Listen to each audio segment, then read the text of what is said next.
Então, pessoal, muito boa noite, sejam bem-vindos aí a mais um dia do nosso desafio Máquina de Resolução, tá? Dessa vez nós vamos corrigir o nosso simulado temático aí de informática, tá? 100% aí focado no seu concurso da Guarda Municipal de Fortaleza, Banco e Decam, tá? Você que me conhece, meu nome é Antônio Gabriel, esse aqui é o meu Instagram, antoniagabriel.ss, tá? E só lembrando, né, que os materiais de todo o nosso desafio, né, o de hoje, de informática, o de ontem, né, que foi de raciocínio lógico, né, estão no nosso grupo do WhatsApp, né? Para você ter acesso a esse grupo é bem simples, eu vou deixar aqui o link na descrição. Você vai, coloca o seu e-mail, o seu nome e você automaticamente já vai ser redirecionado. O material disponibilizado lá, né, contém todas as questões que eu vou resolver aqui em PDF e o comentário, né, o meu comentário que eu escrevi para cada uma das questões, um comentário bastante detalhado, um comentário bastante conciso e assertivo aí para você gabaritar as questões de informática aí na sua prova da Guarda Municipal de Fortaleza, tá bom, pessoal? Então, sem mais delongas, sem mais enrolação, vamos aqui às nossas questões. Então, pessoal, a nossa primeira questão ela diz o seguinte: sabendo que o processador de um dispositivo computacional, só trocar aqui a cor da caneta, um dispositivo computacional é dividido em componentes, indica a alternativa com o item que realiza cálculos matemáticos e operações lógicas. Então, beleza, o nosso processador ele é dividido em várias partes e aqui na nossa questão ele perguntou qual é a parte do processador que é responsável pelos cálculos matemáticos e operações lógicas. Então vamos começar aqui pelos registradores. Cara, os registradores eles não têm essa função. Por quê? Porque os registradores eles são a memória, de alta velocidade, e eles armazenam temporariamente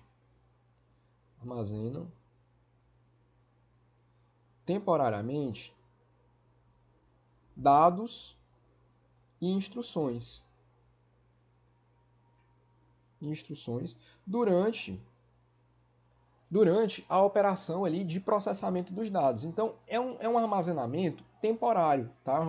É uma memória, né, de armazenamento temporário, que ela vai fazer esse armazenamento temporário dos dados, né, ali em instruções durante a execução, né, a execução ali do nosso processamento. Tá? Então, por ser uma natureza de memória, ela não trabalha muito nessa área de cálculos matemáticos e operações lógicas. Tá?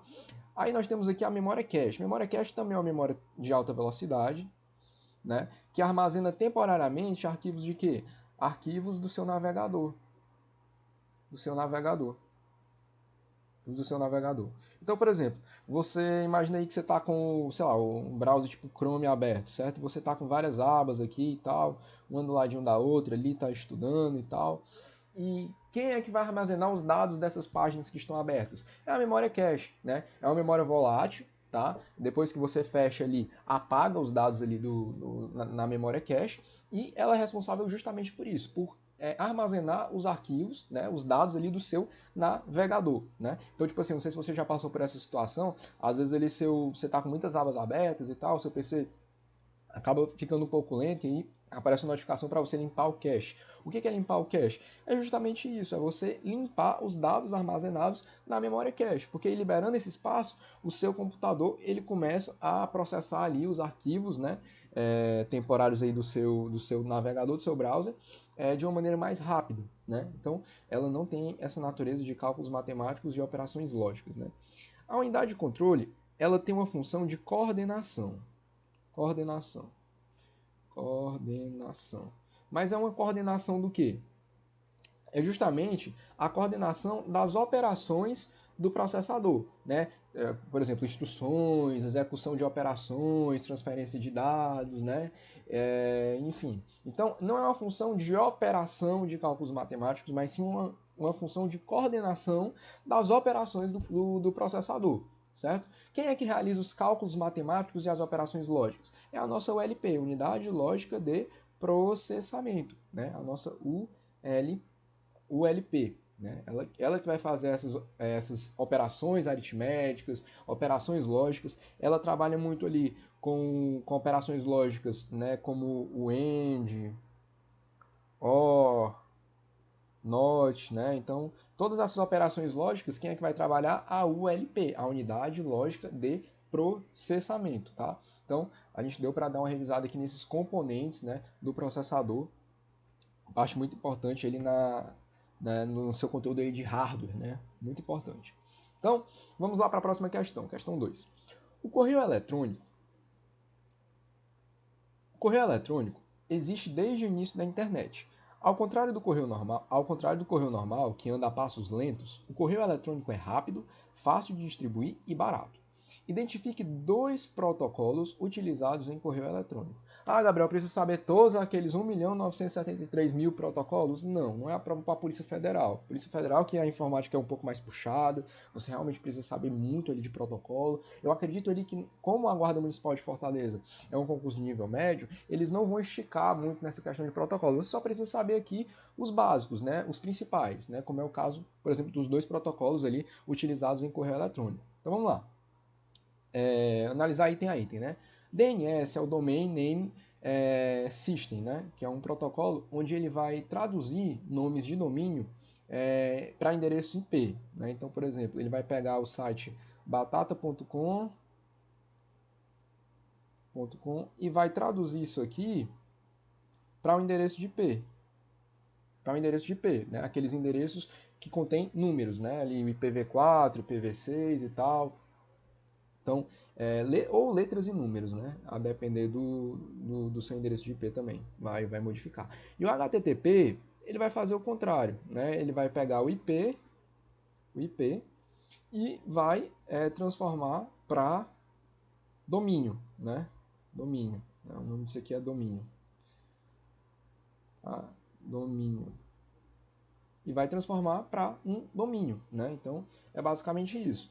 Né? São protocolos, inclusive, né, até pode cair na sua prova, né, que a gente tem um HTTP e tem um HTTPS, né? O HTTPS ele usa ali um grau, né, de segurança e confidencialidade maior, né? O HTTPS é aquelas páginas ali que aparece até o cadeadozinho, né, do lado, se você olhar aí na sua barra de pesquisa, normalmente o link ele tá associado a um cadeadozinho. Isso quer dizer que aquela página utiliza o protocolo HTTPS, né? Um protocolo um pouco mais seguro que o HTTP. POP3 e TCP. O POP3 sim, né? O POP3 ele é um dos protocolos utilizados no correio eletrônico, depois eu vou explicar, né, durante a questão. Mas o TCP, cara, o TCP não, porque o TCP é um protocolo de transporte, né? Um protocolo de transporte. Um protocolo de transporte, ou seja, ele transporta, né, o Transmission Control Protocol, né, que é um protocolo para transporte de dados na internet. Né? Então, ele não necessariamente está exclusivamente, né, ali relacionado ao correio eletrônico, ele é mais transporte de arquivos, de dados como um todo na internet. Né? Então, fora de questão. O IMAP é um protocolo utilizado em correio eletrônico, certo? Mas o FTP, que é o File Transfer Protocol, né, pela própria natureza dele de file, né, arquivo, ele é um protocolo para transferir arquivos, né, transferir arquivos, né, entre computadores. Transferir arquivos entre computadores. Então ele não é especificamente voltado para correio eletrônico. Então só sobra a D, que é a nossa alternativa. O POP3 ele é usado para receber mensagens de e-mail, receber mensagem de e-mail,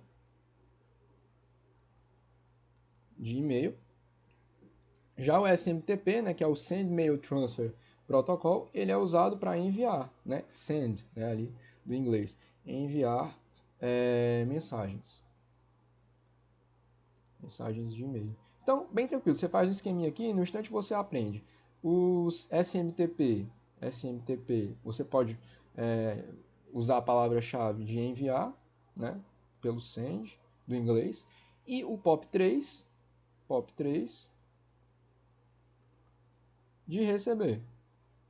Você pode fazer tipo um esqueminha mais ou menos assim e você mata qualquer questão em relação a esses protocolos. Então, tranquilo, é uma questão de protocolo, é importante você saber esses principais aí. Vamos para a próxima questão. Segurança da informação, outro assunto muito interessante. Vou até pegar aqui agora o marca-texto. Com relação à tecnologia da informação e à segurança de dados, Dois termos no contexto da internet são definidos a seguir. Aí, beleza, ele vai definir, né? Esses termos é para a gente dizer o que são. É o tipo de fraude por meio da qual um golpista tenta obter dados pessoais e financeiros, de um usuário pela utilização combinada de meios técnicos e engenharia social. Enquanto uma das formas dessa fraude ocorre por meio de envio de mensagens eletrônicas, ou seja, uma das formas dessa fraude ocorre por meio do envio de mensagens eletrônicas, que tentam se passar pela comunicação oficial de uma instituição reconhecida, como um banco, uma empresa ou um site popular. Outra procura atrair a atenção do usuário, seja por curiosidade, por caridade, ou pela possibilidade de obter alguma vantagem financeira. Né? Então ele busca atrair a atenção aí do usuário. Né? Então ele quer que a gente diga que tipo de definição é essa. Cara, essa é a definição de phishing, tá? Phishing. Agora deu um branco aqui como é que escreve phishing. Vou ter que olhar aqui na minha colinha. Phishing. Phishing. O que é o phishing? O phishing, né, é uma pescaria. Ele vai tentar pescar você por alguma âncora, né? E essa âncora pode ser o quê? As mensagens eletrônicas, né? Por exemplo, o banco chega lá, você ganhou 5 mil na sua conta, clique imediatamente aqui para você resgatar e tal, né? Tipo assim, aí, por exemplo, um exemplo aqui de caridade. Você chega lá, tá no seu e-mail e tal, abre a caixa de entrada na segunda-feira e diz, tem uma mensagem lá, ajude as crianças com fome na África, doe X reais, clique no link, não sei o que e tal. Então, assim, são mensagens que tentam te pescar a sua atenção, pescar, olha, a sua curiosidade, mexer ali nos seus sentimentos, para fazer você cair num golpe, né? Um golpe, tipo assim, um golpe financeiro, um golpe pessoal, enfim. Então, são esses meios técnicos, né, de engenharia social e tudo, que buscam te pescar, te prender, né, te fitar ali a um determinado golpe, tá? Então, phishing é a nossa primeira alternativa. Se é phishing, né, não pode ser a alternativa D, né, que ele fala de sniffing, é o phishing, né? Então, vamos lá. Segunda, é uma mensagem. Opa, é uma mensagem. Vou pegar aqui o marca-texto de novo. É uma mensagem que possui um conteúdo alarmante ou falso e que geralmente tem como remetente ou aponta como autora alguma instituição, empresa importante ou órgão governamental. Por meio de uma leitura minuciosa de seu conteúdo, normalmente é possível identificar informações sem sentido e tentativas de golpe, como correntes e pirâmides. Ou seja, você pode até ver, não, são conceitos parecidos. Mas, cara, preste atenção. Aqui, ele diz que é uma coisa falsa, conteúdo alarmante ou falso. Né? Então, o que é o hoax? Né? Aqui eu já dei a resposta. Né? Aqui é o hoax. O hoax, ele é um boato, né? Se a gente pegar e traduzir, hoax, ele é um boato, né? Algo que não é verdadeiro, algo que é falso, algo que é alarmante, né? Então, assim, é uma coisa que se a gente for ler nas entrelinhas, se a gente pegar para analisar bem, a gente vê ali que é um golpe, que é uma fraude. O phishing não, o phishing normalmente pode até ser uma coisa verdadeira, né? Por exemplo, porque se você for ajudar pessoas da África, existem, né, ali muitas ONGs e tal, né? Então ele usa de algo verdadeiro. O hoax não, o hoax no fundo ele é uma coisa falsa, né? Ele tenta te prender ali ele tenta te ludibriar ali, dizer alguma coisa, mas na verdade o hoax ele é um conteúdo falso, né? Ele é um conteúdo falso. Ele é um conteúdo falso. Né? Se você for ler ali nas entrelinhas. E aí, tipo assim, tem aquele lance da corrente. Ah, pronto, um exemplo de hoax aqui. Aquele desafio do Pix, né? Eu te faço 10 reais, como é que é? Tipo assim, você faz 10, né? E eu te volto 1.000. Cara, isso é falso, cara. Assim, uma pessoa pode até ali acreditar e tudo, mas em suma é falso. Então é um hoax, né? É um conteúdo alarmante e falso que geralmente não tem muito sentido, né? Você fazer um Pix de 10 conto para ganhar 1.000, né? Então é um golpe, né? Um esquema ali de corrente pirâmide, né? Tipo assim, indique alguém e ganhe R$ 1.000. Isso aí é um esquema de corrente aí que, né, é falso, é um boato, né? Então, a alternativa certa é B, phishing e hoax, beleza? Beleza. Vamos lá. Quarta questão. Sobre o sistema operacional Microsoft Windows 10, analise 3 opções abaixo e marque a alternativa correta. Essa daqui eu acho que é a questão mais fácil do simulado temático, né? Uma questão que a gente não precisa ter uma análise muito detalhada. Mas é sempre bom a gente estar com esse assunto Windows 10 sempre estudando ali e revendo para a gente não cair em pegadinhas, tá? Ele diz aqui, é um sistema operacional monousuário. Não, cara, o Windows 10 ele é multiusuário, multiusuário, ou seja, você pode logar com vários usuários, né? Por exemplo, sei lá, Gabriel, aí fulano, cicrano, beltrano e tal. Então, assim, você tem vários usuários, né? No Windows 10, você pode, não é monousuário, né? Só no cadastro o usuário acabou. Um exemplo disso, por exemplo, você pode olhar no seu computador, se você estiver assistindo por computador, é ali o convidado, né? Que sempre normalmente fica do lado ali do usuário principal, do ADM, tem o convidado, né? Então é um sistema multiusuário.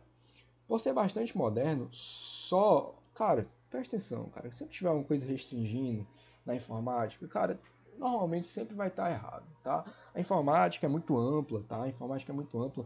Raramente, raramente, é, você não vai conseguir fazer uma coisa através de um computador, né? Raramente, né? Isso para fins de questão, né? Lógico que você não vai conseguir voar através de um computador, né? Mas assim, vocês entenderam o sentido que eu quis dizer. Então, muito cuidado nessas questões que eles restringem demais. Vamos continuar lendo aí. Por ser bastante moderno, só é capaz de ser utilizado, né, o Windows 10, através de carregamento de dados via internet. Sendo assim, será executado apenas em computadores que possuam acesso à internet. Cara, faz o seguinte, faz o teste, depois que tu assistir essa aula, é claro. Desliga a tua internet e vê se tu consegue usar o Windows. O Windows, não estou falando no Google, o Windows. Vê se tu consegue, por exemplo, jogar um Paciência aí. Consegue, por quê? Porque o Windows 10 ele não necessita de internet para ser ativado, né? Ele não necessita de você ter acesso à internet. Aí ele pode ter tentado te confundir porque você precisa de acesso à internet para o navegador. Navegador aí sim. Navegador você consegue. Você só consegue acessar com internet. Mas o Windows 10, né, a plataforma ali, o Paciência, mexendo nas configurações, é que nem seu celular. Você não consegue usar o Android, né, que é o sistema operacional do seu celular, sem Wi-Fi, né, sem o 4G. Mesma forma, certo? Então, isso aqui é falso, tá? Também dois falso. Seu navegador padrão passou a ser o Mozilla Firefox. Errado. O navegador padrão do Windows 10 é o Edge. Tá? Antes era o Internet Explorer, o Internet Explorer ficou defasado, substituíram aqui pelo Edge. Tá? Então todas estão falsas. Tá? Então, alternativa D de doido. Né? Então vamos lá. Agora, questãozinha de Linux, certo? Questãozinha muito legal de Linux aqui. Comandos do Linux vai cair na sua prova, tá? A Idecala gosta muito de cobrar comandos no Linux. Se eu fosse você, eu dava uma estudada bastante, fazia muitas questões, porque vai cair na sua prova. Sobre comandos utilizados em sistemas operacionais Linux, marque V para as alternativas verdadeiras e F para as falsas. O comando ls é utilizado para listar todos os arquivos do diretório. Com certeza, né? ls ali vem de list, né? Você vai listar todos os arquivos do diretório. Para quem não sabe, né, o diretório no Linux é como se fosse uma pasta aí no seu Windows, né? Uma pasta, né? Um diretório, então é como se ele listasse todos os arquivos da pasta ali do Linux, né? O comando adir é utilizado para criar um novo diretório. Errado. O comando para que você criar um novo diretório é o make mkdir. Mkdir, tá? Então é o make directory, né? Se você observar, cara, sempre no Linux, os comandos eles fazem referência à ação, né, que aquele comando executa. Por exemplo, o ls, né? Que é o list, né? Ele é utilizado para o quê? Para listar todos os arquivos de um diretório. O makedir, né? mkdir, é justamente uma abreviação de make directory, né? Make directory. Então, é como se fosse mais ou menos isso aqui, né? Não é o adir, mas é o makedir que a gente usa para criar um novo diretório, né? O comando chmod modifica as permissões de um arquivo ou diretório. Modifica as permissões de um arquivo ou diretório. Cara, tá certo. Tá certo, é exatamente esse comando, né? Ele vai alterar as permissões de acesso a um arquivo, né? Quem pode ver, né, ou não um arquivo ali seu ou uma determinada pasta, tá corretinho. O comando dir exibe o caminho completo no diretório atual. Não, na verdade, o comando que vai fazer isso é o pwd, né? Que é o Print Working Directory, né? Você pode ver que às vezes, né, quando não é abreviação no Linux, ele é uma sigla, né? Tipo PWD, que é Print Working Directory, né? Que é tipo para ele mostrar como se fosse um print, né?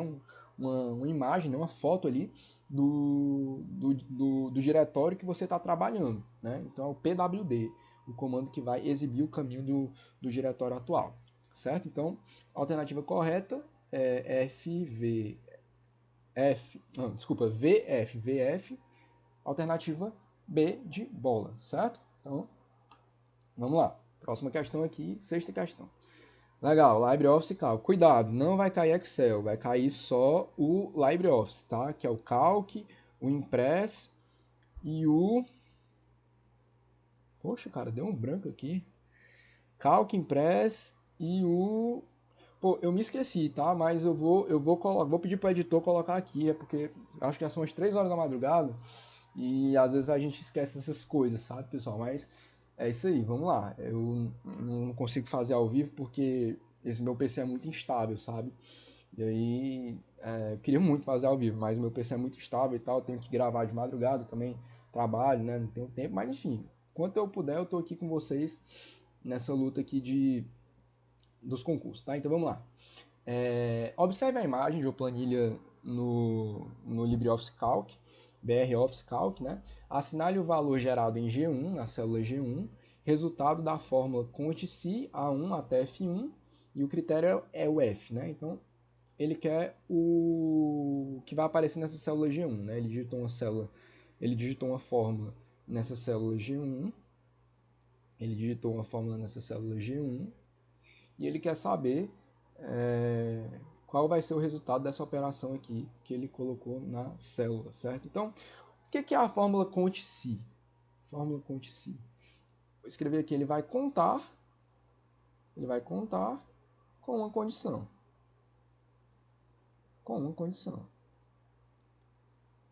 Ele vai contar com uma condição.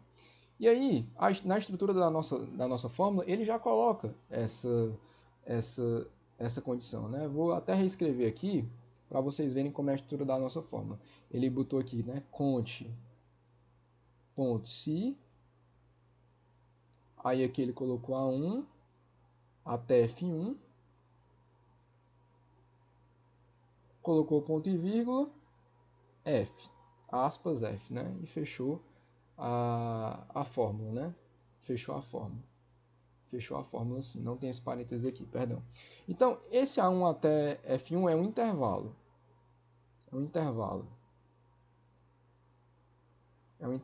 Ou seja, é onde ele vai buscar aquela fórmula. Ou seja, ele só vai analisar as células que tiverem do intervalo de A1 até F1.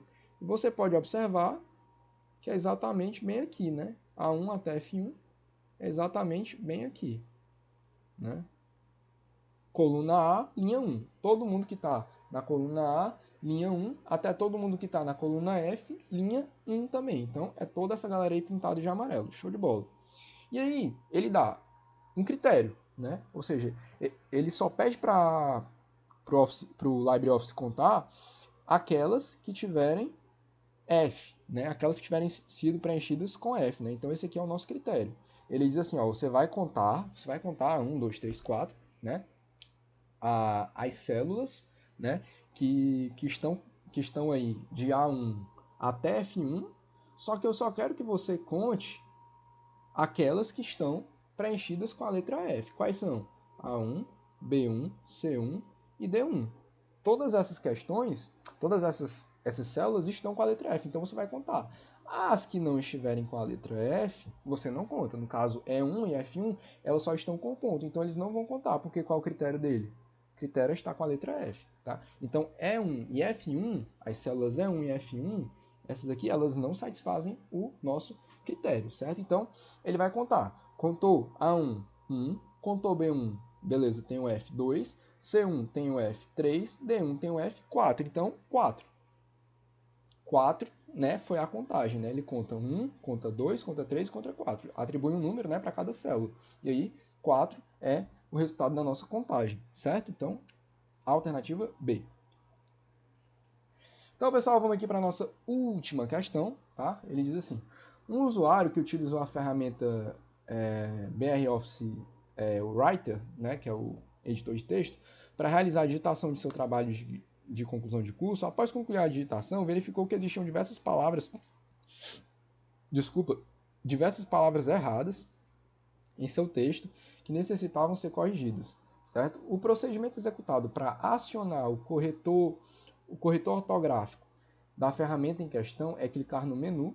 Então, beleza, ele quer o passo a passo, né? Então, basicamente, você vai clicar no menu formatar? Não, não vai ser no menu formatar, não tem nada a ver, tá? É no menu ferramentas. Por quê? Porque esse lance do corretor ortográfico é uma ferramenta do Office.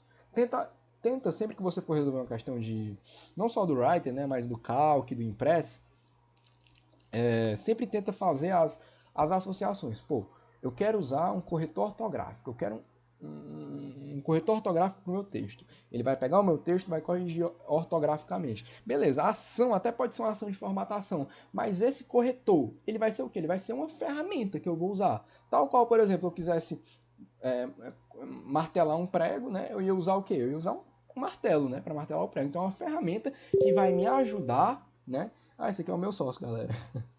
Aqui, ó. Meia-noite a gente mandando mensagem aqui. Todo mundo dá um salve por nos comentários. Então vamos lá, pessoal. É como se eu tivesse. Tá bom, ó. Tá vendo, galera? A gente trabalhando que só. Então vamos lá, galera. As ferramentas é o que vão te ajudar a fazer alguma coisa no texto, né? Alguma coisa no seu texto, né? Então, o corretor, ele nada mais é do que uma ferramenta, né, que vai te ajudar aí no seu texto, né? No seu texto, né? Então, você vai no menu ferramentas e clicar na opção verificar ortografia, né? Quando você fizer isso, né, clicar em ferramentas, vai abrir tipo um menuzinho suspenso e lá você vai ter a verificação de ortografia, tá bom? Então, é isso, pessoal. Simulado 100% corrigido. A resolução também vai estar em PDF, basta você se cadastrar no nosso link na descrição. Não esqueçam que a sorte ela favorece os audazes. Me siga no Instagram, se inscreva aqui no nosso canal, tá, pessoal?